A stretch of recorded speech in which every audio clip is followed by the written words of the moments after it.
Alcaldessa, regidors, autoritats, benvolguts veïns, bona nit a tothom. Suposo que hi haurà gent que no li sorprendrà que en comptes de llegir amb un paper llegim una pantalla. A veure, jo em vaig estar mirant què havien dit els pregoners anteriors i ho vaig fer per veure una mica de què havia de dir, no?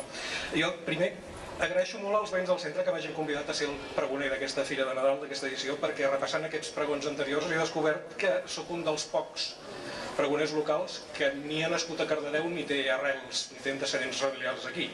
I aquest fet a mi em sembla molt significatiu, perquè d'alguna manera mostra el caràcter acollidor d'aquesta vila, una vila que, com sabeu, ha crescut molt en un període de temps relativament breu. De fet, jo quan vaig venir a viure aquí a la meva família, l'any 96 eren 9.000 habitants, menys de 9.000 habitants, ja no som el doble. I bé, fins i tot la mateixa fira s'ha fet gran. Aquesta és la 18a edició, vol dir que d'alguna manera ha arribat a la majoria d'edat. De tota manera, hi ha coses que no han canviat i una és precisament aquesta fira. Jo des que soc aquí n'he gaudit cada Nadal. O sigui, només em vaig perdre les dues primeres. I en diverses ocasions he col·laborat muntant el dispositiu tècnic perquè es pogués veure aquesta foguera per tot el món mitjançant internet, quan això era una raresa, això és habitual, però quan ho vam començar a fer doncs gairebé no ho feia ningú, no? En altres anys vaig estar col·laborant que aquesta fira tingués visibilitat als mitjans de comunicació del país i que ens portés més visitants, i algunes nits fins i tot vaig fer imaginàries aquí al voltant d'aquest foc, que és una cosa que si no ho fem mai us ho recomano perquè és realment agradable i simpàtic. En tot aquest temps, el que més m'ha impressionat és la capacitat de mobilització dels organitzadors. Vull dir, que són una colla de voluntaris, crec que val la pena recordar-ho, que són voluntaris, que fan que aquest dispositiu funcioni com un rellotge de cara als visitants i als expositors, als paradistes.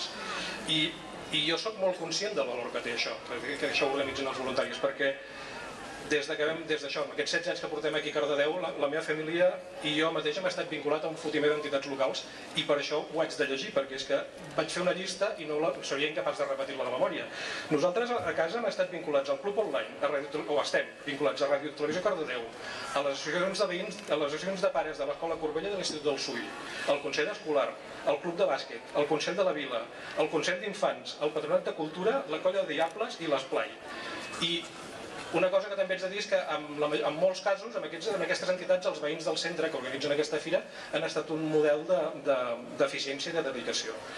A veure, com deia la Mercè, ens toca viure un moment difícil i això vol dir que en els darrers temps jo tinc menys ocasions per participar activament en la vida del poble.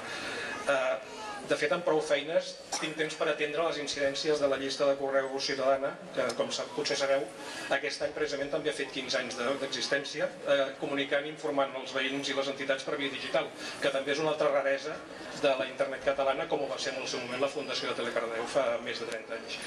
De tota manera, encara que últimament no estic massa actiu al poble, jo no deixo de presumir de Cardedeu des que en tinc ocasió. Per exemple, potser sabeu que jo escric habitualment al diari Ara, del qual el Xavier Bosch és un dels fundadors. Però com que ho faig des d'aquí, he insistit en fer un canvi. Quan tu escrius un article en un diari, et posen el teu nom i com que el diari està fet a Barcelona, posen Albert Cuesta Barcelona. Jo sempre insisteixo en que posin Albert Cuesta Cardedeu, i si aneu al web de l'Ara ho veureu. Si busqueu Cardedeu, bàsicament trobareu articles meus, més de 250, amb els 2 anys de vida que té el diari.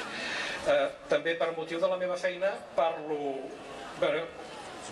sovint amb gent d'altres països i quan em demanen on visc, els explico que visc 25 milles al nord de Barcelona amb el primer poble verd de la línia de tren que va a França. Això és una manera que tinc d'explicar-los què és Cardedeu als estrangers que no coneixen això. També quan es va aconseguir la traducció del Twitter en català, una cosa en la qual vaig participar jo, diversos mitjans van destacar que la iniciativa havia nascut a Cardedeu i havia arribat a San Francisco, que és on està Twitter, que sabeu que és un servei d'aquests de xarxes socials. Bé, en qualsevol cas, quan s'acosten les festes de Nadal, els amics ja saben que al Cuesta els donarà la tabarra perquè o vinguin divendres, dissabte o diumenge a passejar pels carrers de Cardedeu.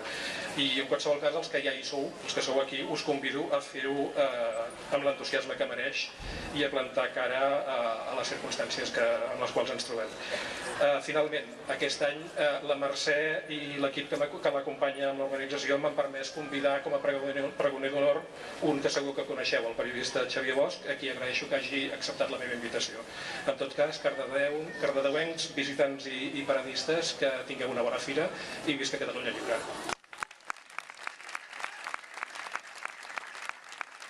Encenem ara la segona torxa, que després servirà per encendre el foc de la fira.